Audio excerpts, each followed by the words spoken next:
자, 안녕하세요. 여러분과 함께 한국 속의 중국, 그리고 중국 속의 한국이라는 강의를 하게 된 장영덕이라고 합니다. 자, 오늘은 2주차 수업으로서 이 한중 관계와 문화 교류의 조건 등에 대해서 여러분들과 함께 공부해 보도록 하겠습니다.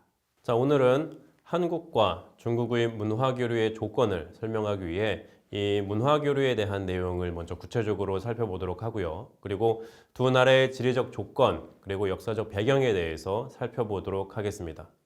그리고 이를 바탕으로 한중 관계에서 문화 교류는 어떤 의미인지 이야기해 보도록 하겠습니다. 자, 이를 통해서 우리는 한국과 중국의 지리적 조건에 대해 설명할 수 있습니다. 그리고 한국과 중국의 역사적 배경과 흐름, 그리고 이를 바탕으로 문화교류에 대한 이해를 할 수 있습니다. 끝으로 문화교류란 무엇인지, 한중 관계에서 이 문화교류는 어떤 의미인지에 대해서 이해할 수 있습니다.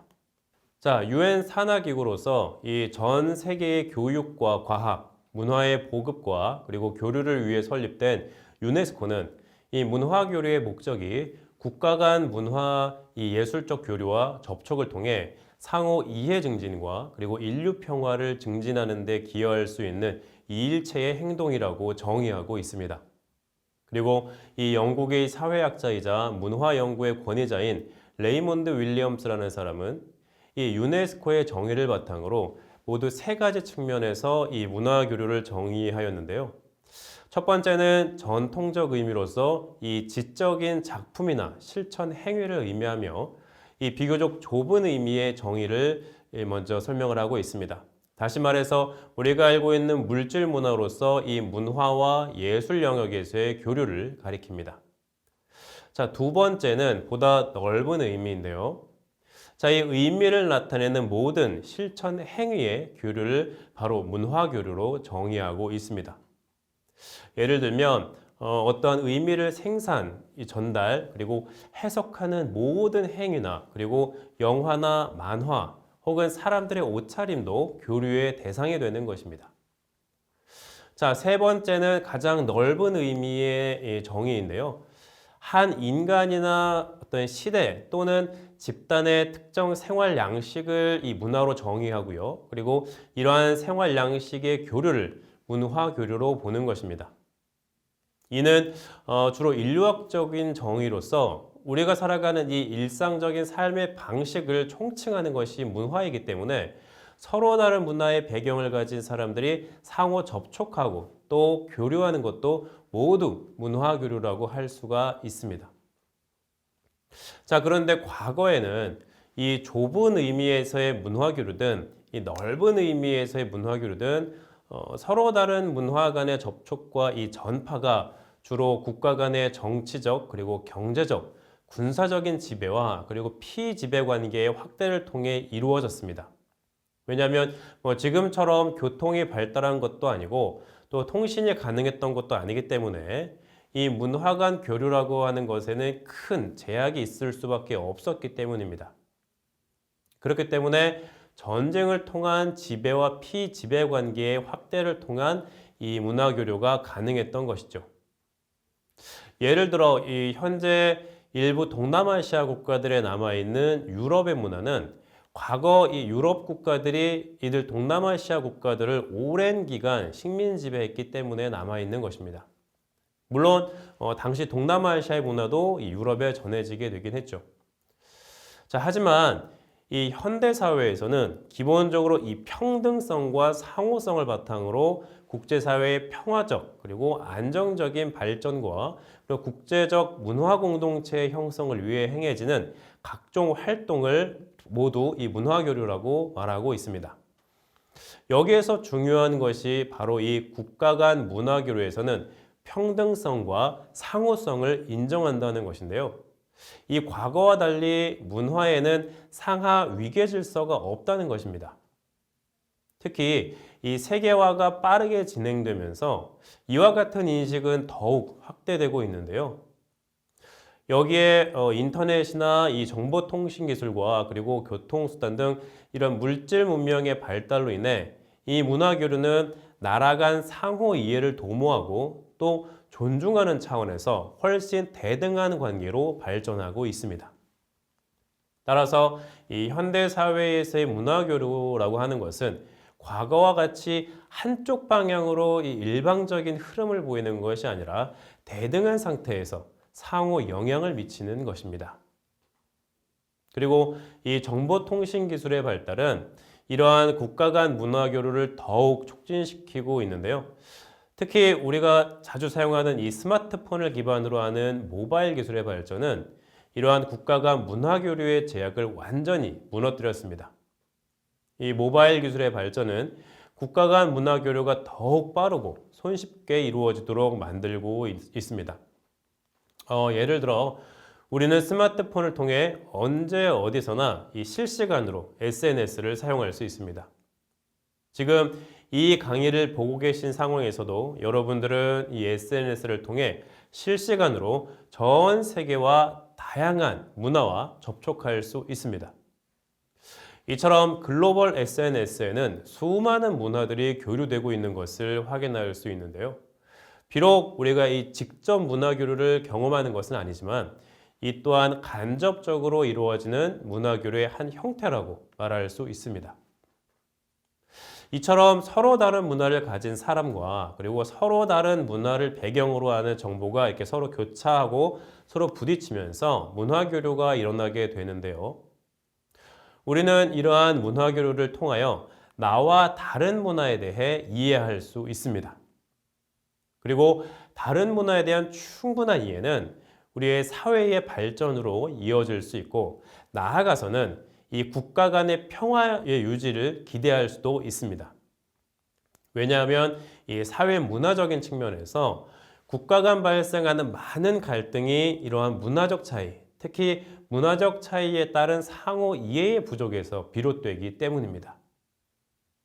이러한 갈등과 관련하여 1945년 제2차 세계대전이 끝난 뒤 이 전쟁의 참화를 반복하지 않기 위해 창설된 유네스코는 문화를 중심으로 갈등을 해결하고 평화를 실현할 수 있다고 보았는데요. 이 유네스코는 다른 국가나 지역에 대한 지식을 얻고 또 문화를 통해 서로 이해한다는 과정이 궁극적으로는 이 갈등을 예방하고 또 해결하는 중요한 요건이라고 전제하고 있습니다. 다시 말하면 이 다른 문화에 대한 이해의 부족은 오해와 편견으로 인한 갈등을 유발할 수 있으며 이는 국제사회의 평화를 해칠 수 있다는 것입니다. 그렇기 때문에 이 문화교류의 전제는 앞서 언급한 바와 같이 이 상호 간의 문화적 전통과 가치관을 존중하는 대등하고 평등한 관계에서 이루어져야 하는 것인데요. 일방적으로 어느 한 주체가 자국의 가치관이나 문화적 우월성 등을 고집할 수는 없습니다. 또한 문화교류의 과정 속에서는 이 문화를 전달하는 자와 그리고 전달받는 자 간의 소통과 교류가 매우 중요하다고 할 수 있습니다. 자, 그리고 이러한 국가 간 문화교류는 이 외교 영역에서도 그 중요성이 더욱 커지고 있습니다. 문화교류는 이 국가 간 교류에서 필연적으로 발생할 수밖에 없는 결과라고 할 수 있는데요. 문화교류는 이 국가의 정치 및 이 경제적 목표를 실현하기 위해 중요한 수단이자 또 국가 간 정치적 유대를 위해서도 중요한 통로가 되기 때문입니다.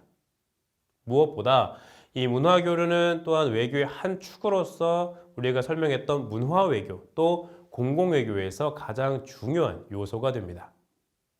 그렇기 때문에 현재 많은 국가들이 이 문화교류를 대외 정책의 중요한 부분으로 인식하고 있고요.